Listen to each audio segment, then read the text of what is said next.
Assalamualaikum warahmatullahi wabarakatuh. Salam sejahtera untuk kita semua. Ketemu lagi dengan Teras Cinta. Semoga kita dipertemukan kembali dalam keadaan yang berbahagia dan tidak kurang suatu apapun.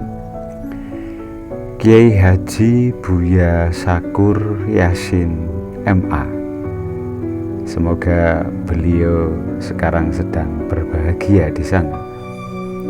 Beliau telah berhasil menyelesaikan tugasnya sebagai manusia yang selalu bercerita tentang Tuhan yang maha baik, Tuhan yang penuh cinta, yang seringkali tidak kita pahami bentuk-bentuk cintanya. Hidup atas nama cinta, untuk cinta, dan kembali kepada yang maha cinta. Bagi Anda yang mungkin sedang mencari atau sebagai pelaku tasawuf, mungkin akan lebih mudah untuk memahami apa yang disampaikan oleh beliau daripada menjustifikasi. Salam cinta, tetap tebarkan cinta di mana-mana. Respect untuk jenengan semuanya. Matur suwun. Wassalamualaikum warahmatullahi wabarakatuh. Kenapa Nabi Muhammad itu sangat menekankan perhatian kita kepada anak-anak yatim? Karena beliau sendiri yang mengalaminya sebagai anak yatim yang terlunta-lunta, nggak ada yang sayang. Tetapi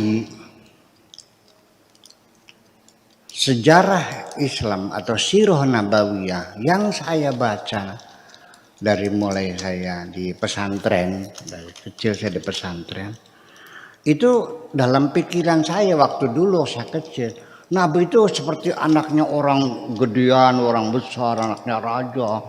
Waktu lahir sinar cemerlang, ya kan? Kemudian balkon kerajaan Romawi runtuh, kemudian api yang disembah di Persia itu padam, malaikat ngantri sepanjang jalan menyambut kedatangan. Itu kan cerita. Ketika Nabi lahir nggak ada yang tahu, nggak ada yang mencatat, nggak ada yang menceritakan. Sampai lahirnya saja juga masih banyak pendapat kok.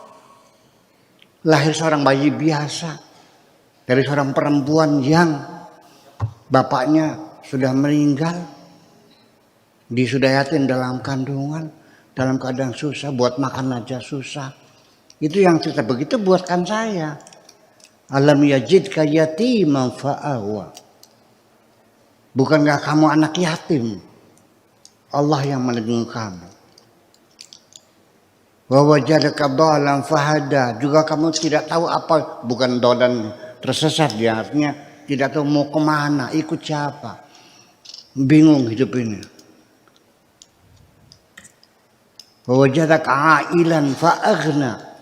Dan juga kamu tuh miskin, andon makan sama orang lain. Ailan tuh membebani orang lain, numpang hidup sama orang lain. Ya semacam itu. Ini perlu saya jelaskan dulu. Udah lahir, seumur hidup nggak pernah melihat wajah bapak. Masih kecil ibunya meninggal. Penderitaan demi penderitaan. Ikut kakeknya meninggal. Ikut paman. Ya, disuruh menggembala kambing untuk makannya sendiri. Ya silakan saja ahli sejarah mengatakan Allah sengaja menciptakan Nabi Muhammad menggembala kambing karena pada umumnya para nabi menggembala kambing. Dan sebelum memimpin manusia, Nabi Muhammad dilatih Tuhan memimpin binatang. Ngomong apa sih gitu? Saya baca terus begitu kok. Iya, itu boleh aja untuk madrasah ibtidaiyah mah boleh, tapi ya buat untuk kambing ya. Iya, seperti itu. Ya, Nabi Muhammad kenapa menggembala kambing? Karena dia ingin mandiri, tidak ingin merepotkan pamannya. Kalau pamannya Abu Thalib itu orang miskin juga, kamu paham gak sih? Abu Thalib itu kepala suku yang punya kekuasaan di Mekah. Ya, suku Quraisy yang menguasai suku Quraisy, dia kepala suku Quraisy. Mana ada presiden miskin? Kamu lagi, gimana lagi? Ada nggak presiden miskin? Iya, artinya bahwa saya ingin mengatakan begini. Saya juga punya ponakan kok. Tapi alhamdulillah ponakannya ikut saya, sini saya muliakan, ya kan? Saya kasih tempat tinggal, rumah, saya kasih tugas sebagai kepala pondok, ya kan? Sebagai bendahara di madrasah, saya muliakan. Kalau ada ponakan ikut saya, terus saya suruh menggembala kambing, tidak saya kasih makan, tapi suruh makan sendiri, suruh menggembala kambing. Apa komentar kamu? Berani gak kamu mengatakan Abu Thalib tidak sayang sama Nabi Muhammad? Berani gak? Jujur dong. Iya dong.